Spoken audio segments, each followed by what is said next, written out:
ఎన్టీఆర్ విద్యా సంస్థలు, school, junior college మరియు డిగ్రీ కాలేజీలలో ప్రతి సంవత్సరం స్కూల్ మరియు కళాశాల విద్యార్థులని గురించి క్రీడా మరియు సాంస్కృతిక పోటీలను నిర్వహిస్తున్నాయి. నవంబర్ 1, 2, 3 తేదీల్లో క్రీడా మరియు సాంస్కృతిక పోటీలు ఎన్టీఆర్ విద్యా సంస్థలు, హిమాయత్ నగర్, గండిపేట్ ఆవరణలో నిర్వహించబడతాయి. ఈ పోటీల్లో 50 పాఠశాలలు, 15 జూనియర్ మరియు డిగ్రీ కళాశాలల నుండి 2000 మంది విద్యార్థులు పాల్గొనబోతున్నట్లు ఎన్టీఆర్ విద్యా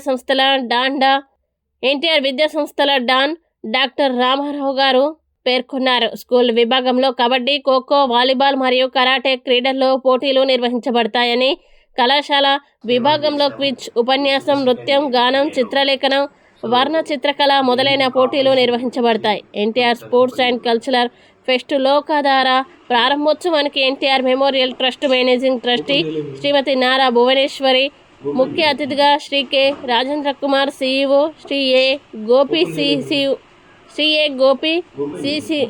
సిఓఓ అతిథులుగా విచ్చేయనున్నారు. ముగింపు ఉత్సవానికి Shri Sowmya Mishra, IPS director general prisons, Telangana ముఖ్య అతిథిగా శ్రీ కె రాజేంద్ర కుమార్, సిఇఓ అధ్యక్షత వహిస్తారు. పూర్వ విద్యార్థినుల ప్రతిభను గురించి 25 మంది విద్యార్థినులను శ్రీమతి నారా భువనేశ్వరి గారు సన్మానించనున్నారు.